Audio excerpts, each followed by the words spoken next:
Hello and welcome. Today we are going to be doing our November native plant garden tour. Now, to be honest, I have left it a little bit too late. It doesn't always work out well, the time that I want to go do the videos and the time that I'm actually able to do them because of the weather, etc. So we're a little late in the game. It's very, very late November right now. But I do want to share with you some of the winter interest that you might get with some of these native plants and show you a couple of the little seeds that will be leaving on our plants to feed the birds over the winter, and what ones you might want to deadhead if you don't want too many new volunteers in the property. So let's get right to the videos now. Thank you so much for watching. Here is our obedient plant. So this is about 4 feet tall or so, and it's going to stand up pretty well in the winter. So this will have some nice winter interest. I left on a few seeds for the birds, but not too many, because if they do fall to the ground, we'll get a whole bunch of volunteers, and I don't want too much obedient plant in the yard. Here's our swamp milkweed. We had a whole bunch of swamp milkweed over here in this corner. It didn't bloom, but it still has lots of structure. It'll last through the winter, especially with the protection of this tree here and some of these smaller plants beside it.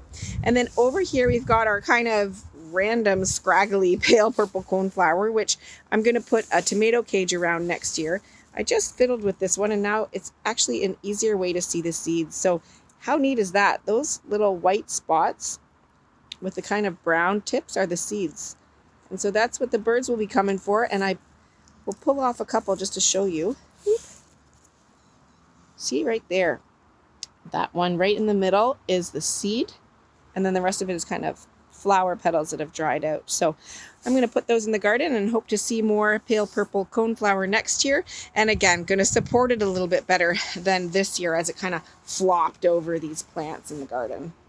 I'm not going to show you all the plants that are covered by leaves because that would be one boring video, but this was our shade garden that was all native plants. You can see in the side here we've got some twiggies. That's our choke cherry that we transplanted, and then there's a couple plants peeking out. You can see the strawberries are still green and wanting to get some of that sun that's still coming. And then we can see over here we've got our Zigzag Goldenrod. It went to seed. Let's see. So I'm pretty sure that the seeds have actually all fallen away and that this is not seeds that are left. That the seeds would have been there with those little kind of speckled spots right there. That they've kind of flown away. Maybe they've fallen in the garden and we'll get more of it.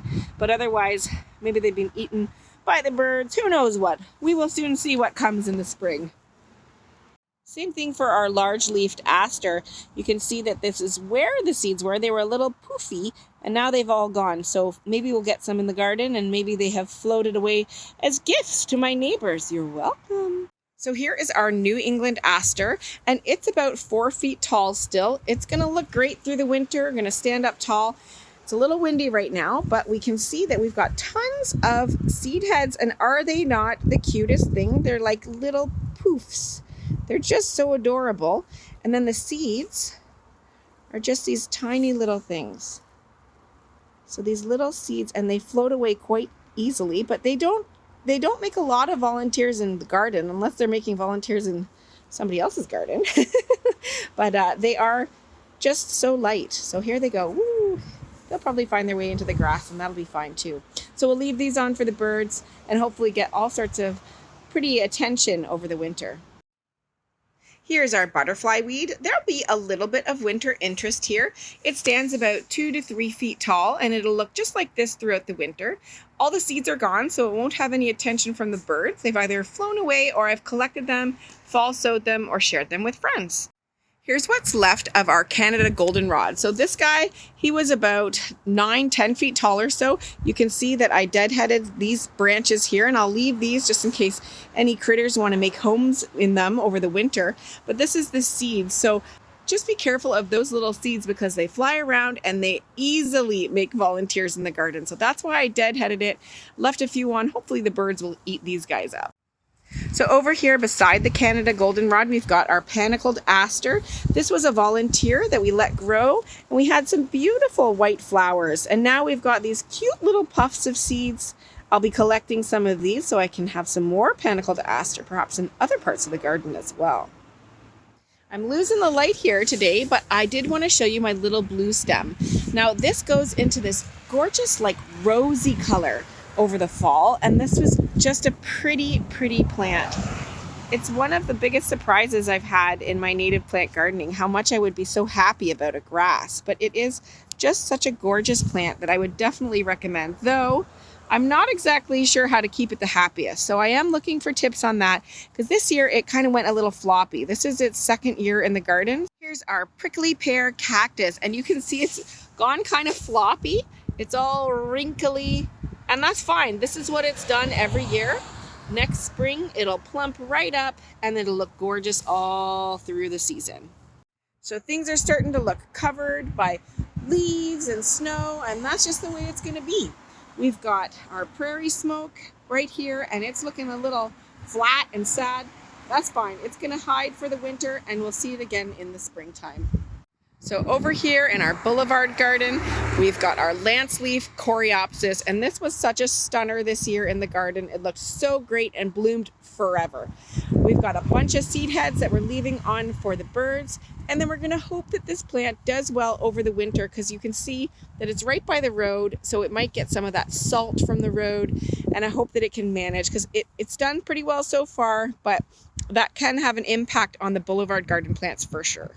This is our Solomon seal. So it looks kind of cool. It's got some funky winter interest here in the garden, nice and tall still, and it will probably last just like this as long as I don't shovel too much snow on it throughout the whole winter. So kind of a cool plant for winter interest for sure. So this one plant here is our spotted bee balm. I had a whole bunch of babies and they stayed quite small, but then this one had a ton of blooms, and you can see that it has like these little levels where the blooms were. 1, 2, 3, and 4 up here. So these are full of seeds. So I'm going to leave these here for the birds and let them fall naturally, and hopefully we'll get a whole bunch of bee balm in this area in the garden next year. So this looks like a mess, and really it is. This is our Rudbeckia, or the native black-eyed Susans, and if they're kind of standing at the back here, we've got a whole bunch that have kind of fallen over, so whatever, we're going to leave it here for the birds. If it drops seeds and it makes a whole bunch of Rudbeckia in this area, then that's great too. But next year, I'm definitely going to see where the new guys are coming and put some tomato cages up. And as you can see, I've got more of these supports here. We'll be taking those down for the winter, and we'll see what comes in the spring.